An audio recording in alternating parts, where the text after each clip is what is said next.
আমরা নদী, নালা, খাল, বিল সব দখল করে আমরা গৃহ নির্মাণ করছি, স্থাপনা করছি, কলকারখানা করছি, সবুজ ধ্বংস করছি, গাছপালা কেটে শেষ করছি। আমি আজকেই আসতে আসতে মসজিদে আমাদের এজাজকে বলছিলাম যে গাড়িটা ছায়ায় কোথা রাখিও, কারণ অনেক গরম হয়ে গেলে যেতে আবার কষ্ট হবে। তো সে বলছিল যে যেসব ছায়ায় রাখতাম তার অনেকগুলোর গাছ টাছ কাটা হয়ে গেছে, ছায়া খুব বেশি খুঁজে পাওয়া যাবে না।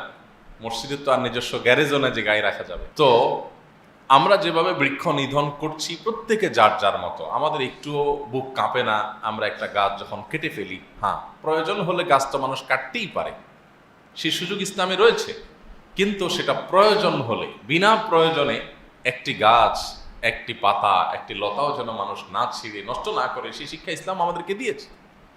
দুঃখজনক যে আমরা এখন ইবাদত সর্বস্ব মুসলিম যতটা, আমাদের দৈনন্দিন জীবনে যে সমস্ত দায়িত্বশীলতার জায়গা আছে, যে সমস্ত মানবিকতা প্রকাশ করবার জায়গা আছে, সেই জায়গাগুলোতে আমরা নিজেদেরকে মুসলমানিত্বের পরিচয় ম্যাক্সিমাম মুসলমানরা এখনো দিতে পারিনি, যার করুণ পরিণতি আজকে আমরা বাংলাদেশে প্রত্যক্ষ করছি। আমাদের পরবর্তী বংশধরদের জন্য কি অপেক্ষা করছে সেটা একমাত্র আল্লাহ ভালো জানেন।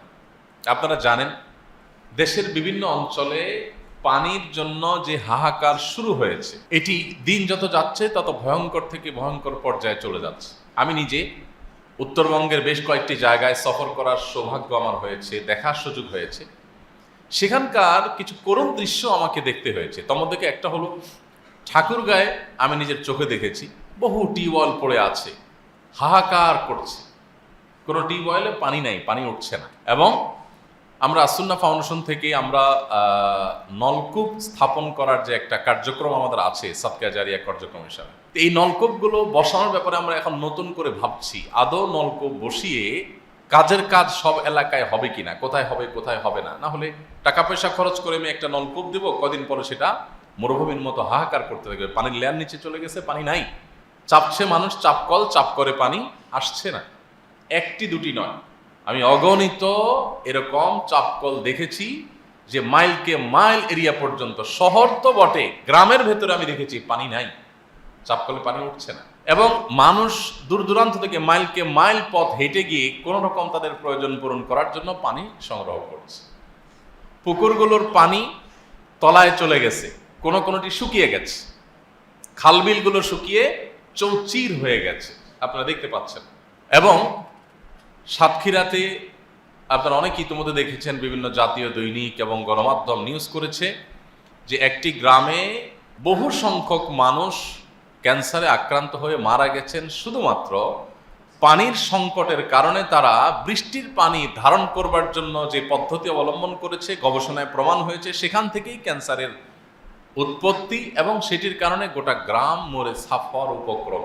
তবে আলহামদুলিল্লাহ আমরা আসুন্না ফাউন্ডেশন থেকে ওই গ্রামের মানুষদের জন্য একটা বড় ধরনের ওয়াটার প্ল্যান্টের ব্যবস্থা ইতিমধ্যে আমরা নেওয়ার কার্যক্রম হাতে নিয়েছি। সেখানে আমরা হয়তো $500,000 বা $1 মিলিয়নের কাছাকাছি টাকা খরচ করে সেখানে আমরা একটা প্ল্যান্ট স্থাপন করব, যাতে পুরো গ্রামের মানুষের বিশুদ্ধ এবং স্বাস্থ্যকর পানির, সুপেয় পানির ব্যবস্থা হয়। এটা আমরা আমাদের প্রতিষ্ঠান থেকে করবো ইনশাআল্লাহ। ইতিমধ্যে কার্যক্রম আমরা শুরু করে দিয়েছি। এবং কয়েক মাস আগে আমরা বাগেরহাটের শরণখোলা একটা পাওয়ার প্ল্যান্ট স্থাপন করেছি, সেটাও এরকম 6-7 লাখ টাকা কম বেশি খরচ হয়েছে। তো সেখানে আলহামদুলিল্লাহ 500-রও বেশি পরিবার পানি, সুপেয় পানির ব্যবস্থা করতে পারছে। কিন্তু কথা হলো, এই সুযোগগুলো আস্তে আস্তে হারিয়ে যাচ্ছে এবং সংকট ঘনীভূত হচ্ছে, তীব্রতর হচ্ছে। আমাদের দেখার কেউ নেই, আমাদের নিজেদেরও অবস্থা এমন হয়েছে, আমি প্রায় সময় বলি যে আমাদের যে জাতীয় পর্যায়ে আমাদের প্রত্যেকটা মানুষের গণহারে যে ত্রুটিগুলো আছে, সেই ত্রুটিগুলোর মধ্যে থেকে একটা ত্রুটি হলো আমরা অনেকেই ইবাদত বন্দেগীতে মুসলমান হলেও আচার আচরণে আমরা অত্যন্ত সেলফিস্ট বা স্বার্থপর। একজন স্বার্থান্ধ মানুষ কোনো দিন কোশ্চিন কালেও ভালো মুসলমান হতে পারে না।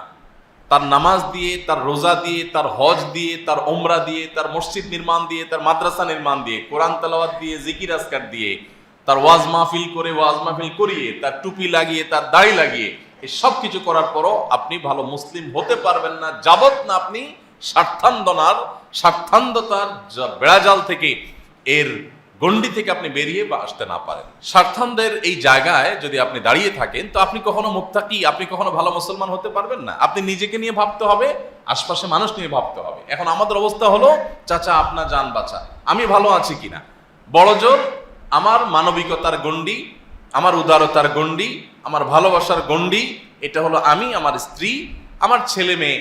খুব বেশি উদার মানুষ হলে একটু ভাই বোনকে নিয়ে চিন্তা করে, জাস্ট এটুকু, শেষ। কেউ কেউ শ্বশুর বাড়িকে হয়তো গণ্ডিতে রাখেন, ফিনিশ। আর বাকি কে বাঁচলো, কে মরলো, কে ধ্বংস হলো, দেখার কেউ নেই। অথচ দিন শেষে আমি এই স্বার্থানদের এই যে বেড়াজাল, এই জায়গায় থাকার কারণে, আশপাশকে নিয়ে না ভাবার কারণে, সমাজ এবং দেশকে নিয়ে না ভাবার কারণে, সবাইকে নিয়ে না ভাবার কারণে এর করুণ পরিণতি আমাকে এবং আমার পরিবারের সদস্যদেরকেও বরণ করতে হবে, টুডে অর টুমরো। এই জিনিসটা আমরা বেশি ভাবছি না। আমার চিপসটা খাওয়া হয়ে গেছে, ঠোঙাটা ফেলে দিলাম, কোথায় গিয়ে পড়লো, কার ক্ষতি হলো, কোন জায়গায় সমস্যা হলো, কে স্লিপ খেয়ে পড়লো, আমার দেখার দরকার নেই, আমার তো খাওয়া শেষ, আমি ফেলে দিছি, আমার দায় শেষ গাড়িতে। প্রত্যেকটা বিষয়ে আমরা এতটা দায়িত্ব জ্ঞানহীন, এতটা স্বার্থপর যে আমাদের নিজের স্বার্থের বাইরে আমরা দেশ, দশ, সমাজ, আশপাশটাকে নিয়ে ভাবার ন্যূনতম ফুরসতটুকু যেন আমাদের মধ্যে নাই। আপনারা বারবার শুনেছেন এই হাদিস, আমরা বারবার বলার চেষ্টা করেছি। নবী করিম সাল্লাল্লাহু আলাইহি সাল্লাম বলেছেন, আহাব্বুন নাস ইলাল্লাহি আনফাউহুম লিন-নাস। মানুষের মধ্যে সবচাইতে আল্লাহর কাছে প্রিয় মানুষ সে, যে মানুষ যত বেশি মানুষের ব্যাপারে পরোপকারী হয়, নিজের ধান্দা শুধু করে না, যে আমার দ্বারা কার উপকার হতে পারে, কাকে আমি একটু উপকার করতে পারি, পৌঁছতে পারি, কোনো বিপদে সহায়তা করতে পারি, আমার কারণে কারোর কোনো অসুবিধা হচ্ছে কিনা, এই জিনিসটা যখন সবাই অ্যালার্ট হয়। আমি বিভিন্ন সময় আপনাদেরকে বলার চেষ্টা করি, আমি খুব গভীরভাবে লক্ষ্য করি যে কোনো জায়গায় যাই, যে আমাদের মেন্টালিটি, আমাদের আচরণ কেমন। অশিক্ষিত সাধারণ গরিব দুস্থ অসহায় মানুষরাই শুধুমাত্র নিজে চিন্তা করে তা না, বরং তথাকথিত সমাজের এলিট শ্রেণী মানুষগুলো আরো বেশি স্বার্থপর হয়ে থাকে। তাদের মধ্যে স্বার্থপরতার পরিমাণ আমি আরো বেশি লক্ষ্য করেছি। আমি দেখেছি যে আপনার 4 তারকা 3 তারকা মানের হসপিটালেও আমাদের স্বদেশী ভাইদের অনেকেই দেখেছি স্বভাব, যে আমি বেঁচে থাকি আশপাশ সব ধ্বংস হয়ে যায়, আচার আচরণ, কাজ কাম, ময়লাটা ফেলে দিলাম, কি হলো না হলো। আমি প্রায় সময় একটা উপমা আপনাদেরকে দিয়ে থাকি, যে বাসায় চিংড়ি মাছ আনছেন, চিংড়ি মাছ কোটাকাটি শেষ, বাসায় সেটা থাকছে, আগের দিন আনছেন, কোটাকাটি করছেন, এখন গন্ধ বাইরে। সামুদ্রিক মাছও এরকম গন্ধ বাইর হয়, একটু দুর্গন্ধ বেশি ছড়ায়। তো আপনার বাসা, আপনার কিচেনে ময়লার যে বিনটা আছে সেখানে আপনার দুর্গন্ধটা ছড়াচ্ছে, তো আপনি কি করলেন, পলিথিনটার মুখটা বেঁধে আপনার দরজার সামনে রেখে দিলেন। তাতে কি হলো, আপনি বেঁচে গেলেন, আপনার পরিবার বেঁচে গেলেন, গন্ধ আর আপনাদের কষ্ট দিচ্ছে না। কিন্তু গন্ধটা এখন কে পাচ্ছে, ওই সিঁড়ি ঘর দিয়ে যত মানুষ অতিক্রম করছে, উপর থেকে নিচে নামছে, প্রত্যেকে নাকে হাত দিয়ে দিয়ে নামছে, আপনার প্রতিবেশী দরজাটা খুলছে আর দুর্গন্ধ দিয়ে তাকে ওয়েলকাম করছে। ছোট্ট একটা ইস্যু, হয়তো আমরা চিন্তাও করি না। আপনি সকাল থেকে রাত পর্যন্ত যদি কাগজ আর কলম নিয়ে নোট করেন, আমি তো বিশ্বাস করি যে আপনি দিন শেষে 20-50টা আইটেম পাবেন যে আপনি মানুষকে অনবরত কষ্ট দিয়ে যাচ্ছেন, জুলুম করে যাচ্ছেন, মানুষের অধিকার নষ্ট করছেন, পরিবেশটাকে ধ্বংস করছেন, দূষিত করছেন। আপনি আবার গরমের তীব্রতায় হাঁপ ছেড়ে বলবেন, দেশটা কি হয়ে গেল, সব মানুষ অমানুষ হয়ে গেছে, কেউ একটু গাছ টাছ লাগায় না, কেউ একটু দেখে না। ভাইরা আমার, এই একটি কারণে আমি আমাদের সর্বস্তরের ভাই বোনদেরকে বলতে চাই, আমি নিজেকেও সবসময় বলি যে আসুন আমরা মানুষ হই, ভালো মানুষ হই, পরোপকারী হই, এবং আমাদের আশপাশটা নিয়ে আমরা একটু ভাবি। যদি না ভাবি, এটা আমার দিনদারিতার কমতি। আমরা ধর্মটাকে আর এই জাতীয় মানবিক দিকগুলোকে আমরা আলাদা করে দেখি। আমাদের ধর্ম তো কমপ্লিট, ইসলামে কোনো কিছুর অপূর্ণতা নেই। আপনাকে জাতিসংঘের কাছে গিয়ে কোনো কিছু ধার করতে হবে না, আপনাকে তথাকথিত মানবাধিকার সংস্থাগুলোর কাছে গিয়ে কোনো থিওরি, কোনো আইডিওলজি, কোনো স্লোগান, কোনো তাদের পদ্ধতি, কোনো তথ্য কোনো কিছু তাদের কাছে ধার করতে হবে না। আপনি ভালো মানুষ হওয়ার জন্য, একটি বাসযোগ্য পৃথিবী, বাসযোগ্য দেশ, বাসযোগ্য সমাজ গড়ে তোলার জন্য আপনাকে কারোর কাছে যেতে হবে না। আপনি ইসলামে ফিরে আসেন, ইসলামে সব কিছু আছে। আমরা যদি ইসলামটাকে ভালো করে বুঝি, তাহলে সমাজটা বসবাস যোগ্য হয়ে যাবে। আর না হলে এটা দিন থেকে দিন আরো ভয়ঙ্কর আকারে চলে যাবে। পানির জন্য যে হাহাকার শুরু হয়েছে, এটা কোন পর্যায়ে গিয়ে থামবে একমাত্র আল্লাহ তাআলা ভালো জানেন। বিভিন্ন হাদিস থেকে আমরা অবশ্য জানি কিয়ামতের আগে পানির জন্য হাহাকারের পরিমাণ বাড়বে এবং এত ভয়াবহ আকার ধারণ করবে যে পানির জন্য যুদ্ধ হবে। কারণ পানি দখল পুনর্দখলের ব্যাপার স্যাপার থাকবে। তো এরকম একটা পরিস্থিতিতে এই গরমের দাবদাহ এটা থেকে উত্তরণের জন্য, এটা থেকে বেরিয়ে আসার জন্য আমাদের সুদূর প্রসারী পরিকল্পনার কোনো বিকল্প পথ খোলা নেই। আমাদেরকে একটি বিপ্লব করতে হবে। সেই বিপ্লবটা হলো বৃক্ষরোপণের বিপ্লব। সর্বস্তরে এমন কোনো মানুষ আমরা থাকবো না যে আমি নিজ উদ্যোগে এক বা একাধিক গাছ রোপণ করে সেটির পরিচর্যা করে সেটিকে বড় করে তোলা, এটা আমি করব।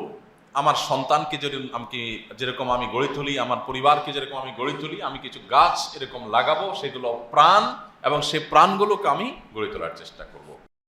আস সুন্নাহ ফাউন্ডেশন, উম্মার স্বার্থে সুন্নাহর সাথে।